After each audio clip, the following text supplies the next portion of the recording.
네, 세계 증시 소식을 빠르게 새벽 배송해드리는 글로벌 증시 시간입니다. 오늘 염승환 LS증권 이사 함께하겠습니다. 안녕하십니까? 네, 안녕하세요. 네, 뉴욕 증시 3대 지수 3거래일 연속 강세로 마감을 했습니다. 먼저 지난밤의 증시 상황 어떻게 보셨습니까? 네, 오늘 이제 미국 증시가 여러 다양한 좀 약간 불확실성에도 불구하고 강세를 보이면서 이제 9월달 증시를 또 상승세로 마감을 했고요.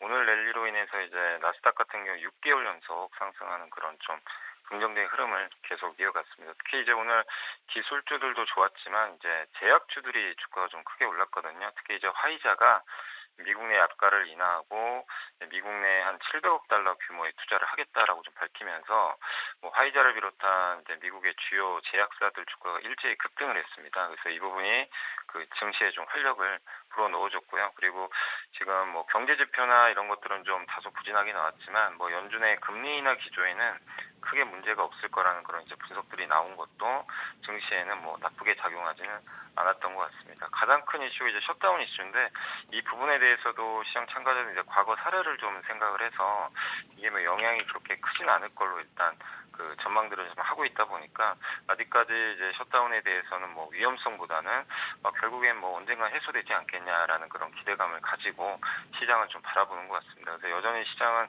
그 악재보다는 호재를 좀 계속해서 더 부각시키면서 강세 흐름을 9월 말까지 계속 이어갔다라고 말씀을 드리겠습니다.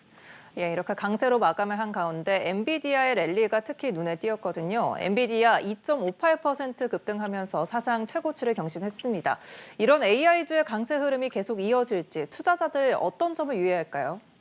네, 엔비디아가 오늘도 오르고 TSMC나 마이크론 같은 이제 대표 기업들 또 오늘 미국의 대표적인 AI 데이터 센터 기업이죠. 코어웨이브가 메타에 122억 달러 규모의 그 AI 인프라 제공한다는 계약을 또 발표를 했는데 이게 단위 자체가 조 단위를 이제 기본적으로 넘다 보니까 AI 지출이 지금 우리가 생각하는 것보다 훨씬 좀 크거든요. 근데 이 사이클이 아마 이 2000년대 초반에 그 IT 버블과 좀 비슷하다는 그런 이제 의견들이 상당히 많습니다. 그때 이제 인터넷 붐이 일면서 각종 이제 인터넷, 정보통신, 지출들이 상당히 많았는데 그 랠리가 사실 95년부터 시작이 됐거든요. 그래서 한 5년간 이어졌습니다. 근데 지금 AI가 이제 결국 본격적으로 좀 태동한 게 사실 챗GPT가 22년 말에 나왔기 때문에 한 23년부터라고 좀 생각한다면 이제 한 2, 3년 정도 이제 지난 거죠. 그래서 27년까지는 이제 과거 사이클과 대비하면 AI 사이클도 좀 남아있지 않냐라는 그런 분석들도 많이 나오는 것 같습니다.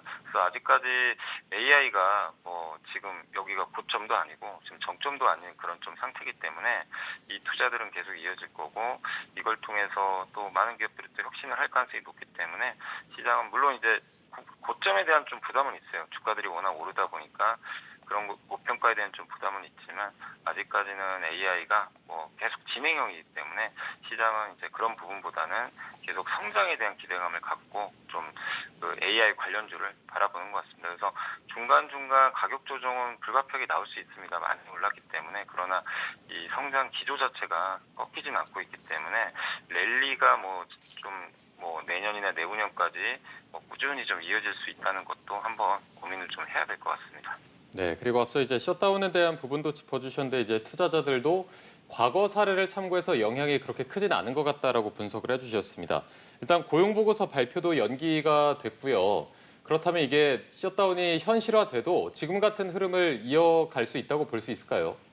일단 시장 자체는 그렇게 우려는 안 하는 모습인데, 근데 이제 이번엔 조금 다른 게 뭐냐면 트럼프 대통령이 그 말씀하신 대로 이제 해고할 거다. 공무원들을 대량 해고하면 사실 경제 지표 발표가 이제 안 돼 버리거든요. 그래서 막상 이제 이번 주에 이제 바로 내일이죠. 이제 내일 고용 보고서 발표를 해야 되는데 이런 것들이 이제 발표가 안 된다면 이제 주식 투자분들은 깜깜이 투자를 할 수밖에 없죠. 이제 지표를 못 보니까. 또 이게 연준에도 문제가 생기겠죠. 연준도 10월에 지금 금리 인하 가능성이 상당히 높은데 이러다가 연준이 이제 이 데이터를 못 보면 데이터에 의존하는 연준 자체도 금리 인하를 연기하는 거 아니냐 이런 좀 우려가 있는 것 같아요. 근데 그 부분보다도 과거 사례를 들어서 결국 셧다운은 다 극복이 됐고 최장 기간이니까 아까도 말씀하셨지만 2018년, 2019년에 역대 최장 셧다운이 발생했을 때도 미국 그 GDP에 미친 영향이 극히 좀 제한적이었고 셧다운 종료 후에 이게 또 손실 부분 거의 다 회복이 돼가지고 연간 GDP에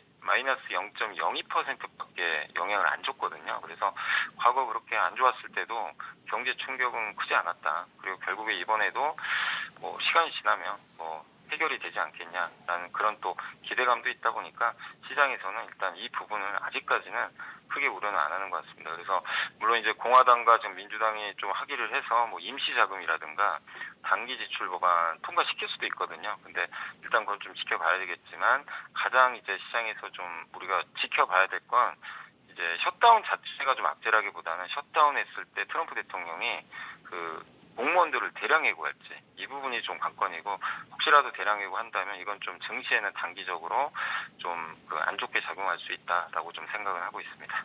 네, 알겠습니다. 세계 증시 소식 알아보는 글로벌 증시 오늘 염승환 LS증권 이사와 함께했습니다. 고맙습니다. 고맙습니다. 네, 감사합니다.